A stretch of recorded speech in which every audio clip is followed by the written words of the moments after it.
Hello, my name is Acidical Portal, and welcome to my next YouTube video. In today's video, I'm going to review one of my favorite franchises of all time. That would be Indiana Jones. So, recently, The Dial of Destiny came out, because I'm recording this in 2023, and there was another one that came out in 2008, so 15 years ago. I can't believe that was that long ago, but it was they're vastly different films, I think, and I think the direction of them are pretty different.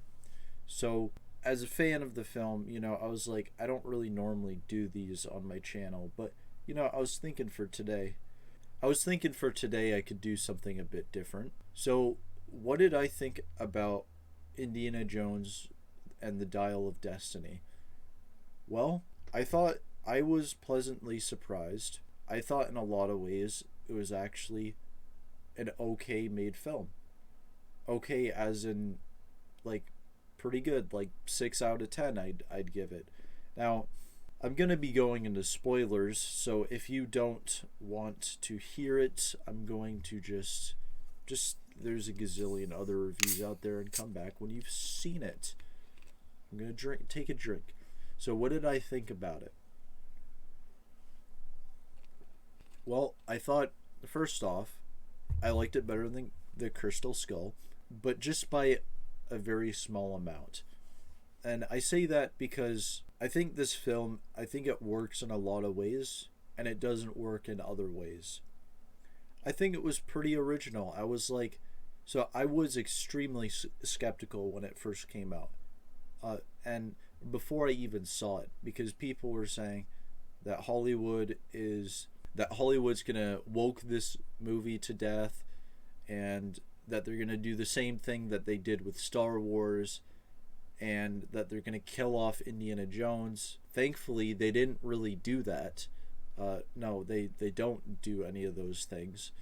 And a lot of the time, the film, it took certain directions that I thought it was going towards, that I had thought before I saw the movie, but it didn't actually go there. And that's what surprised me. I was like, okay, well, I heard rumors that they were going to kill off Indiana Jones. I was like, oh my gosh, please don't do this. Please don't do this. But they don't do it. And I'm glad that they don't do it. I'm glad that they respect his character, and they don't just kill him off like that, and they give him a nice ending too. I was surprised to see the actress of Marion in the film. I did not expect. I don't think anybody really expected to. I knew that Shia LaBeouf wasn't going to be in it, but I think Phoebe Waller. I don't actually think she was bad in that film. I think she was actually okay. She was likable. Her character was funny.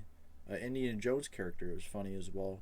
They were kind of they were equals, and I think when people were talking about the wokeism, I think people were worried that they were gonna just completely just destroy Indiana Jones's character, and they're gonna be like, okay, well, we're gonna replace him with this woman character.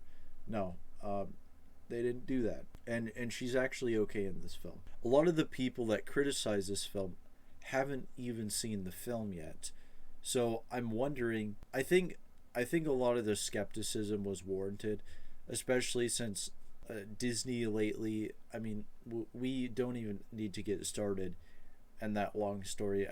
Everyone knows what Disney has been doing to Marvel, what they've been doing to Star Wars. It's been a shit show for the company, and I think a lot of people were just expecting the same out of Indiana Jones. But it actually had pretty good writing. The guy who directed it, I watched another movie that he made, and Ford versus Ferrari. I also watched Logan. I both thought those were excellent films, very well made films. And I was like, okay, well, the director of those movies has a pretty good reputation. So at the back of my mind, I was like, okay, this might actually be good. But it was at the back of my mind, but then I thought it was good. So let's start off with the bad. Let's save the best for last. I'm gonna go with the worst aspects of it first. I'll say this. I did not like the CGI that they did with Harrison Ford. And what was weird about it, what was so weird about it was like the de-aging Harrison Ford, it just doesn't work. And even with a high budget, it just still it looked unnatural, and especially since it still had Harrison Ford older, it still had his like old raspy voice and like his young body, but he looked like a video game character. It was not, I don't know, it just didn't work super well for me.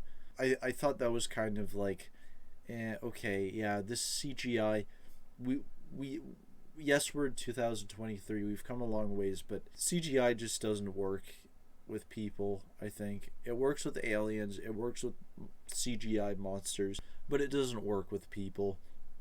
I mean, I don't know.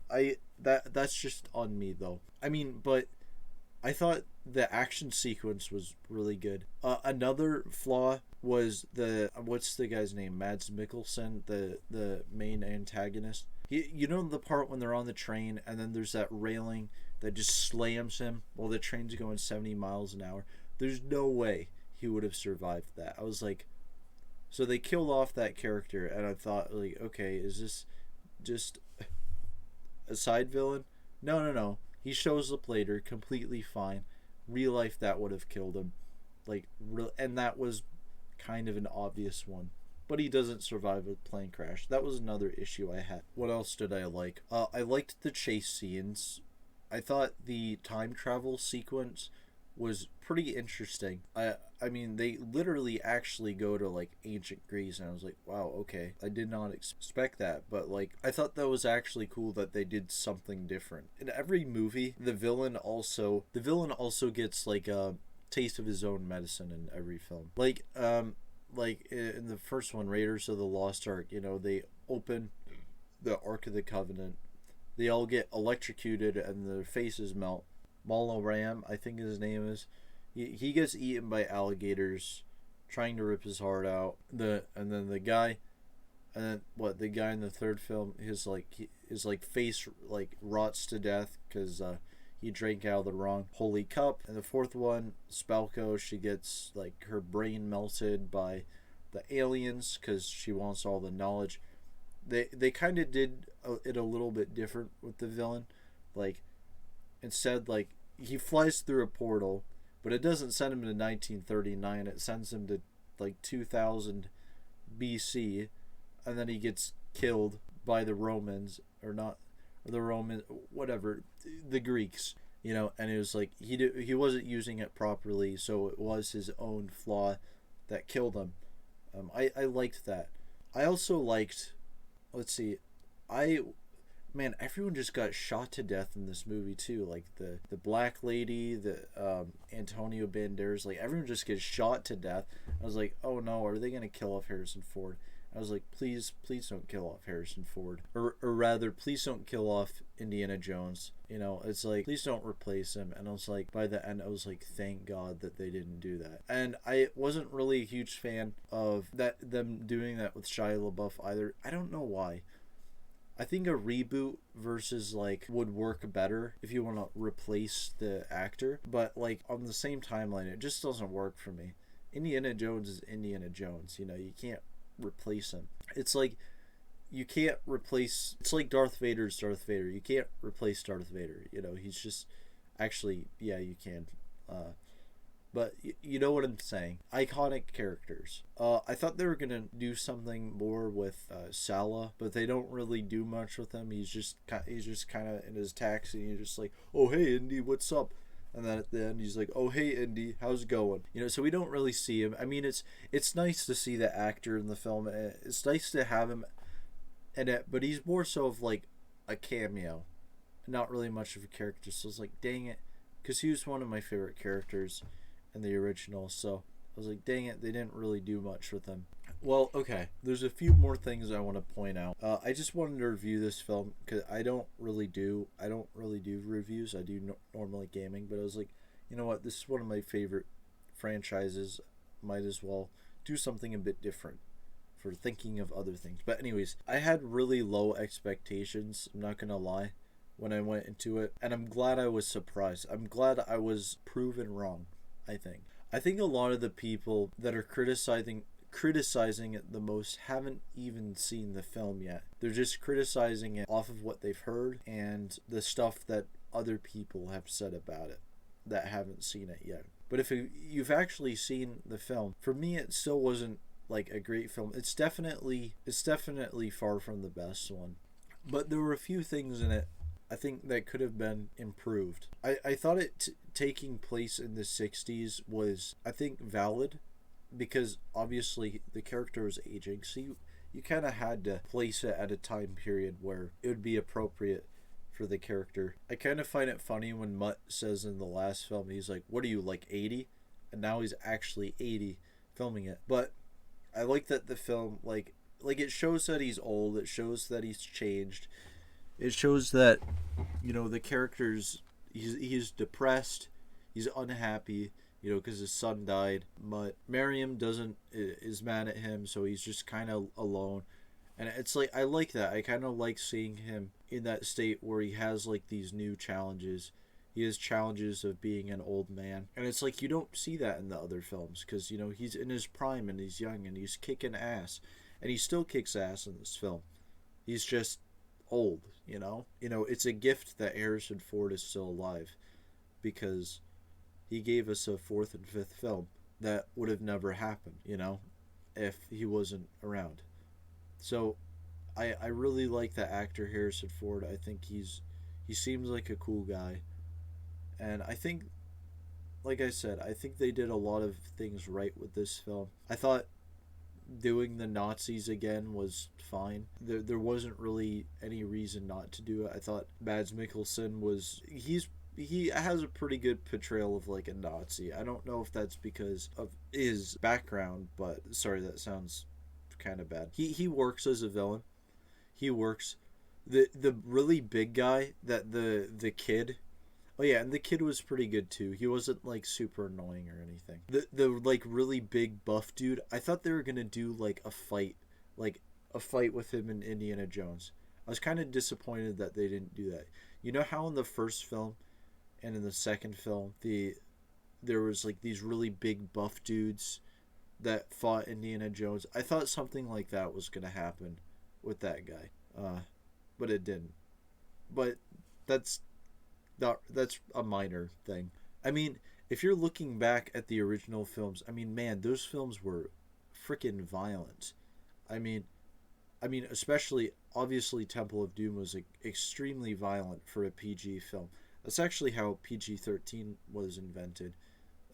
That film, because it wasn't quite rated R. Well, we don't have to get into that, but yeah, Indiana Jones 4 and 5 were toned down a lot. I think a lot more than the original films were. Like, I thought the original films were like way more like bloody and violent, and they just didn't really do that much in this one, and that doesn't really surprise me. They probably had to, you know, change their standards because, you know, you want to get a wider audience. You know, children are probably going to see it.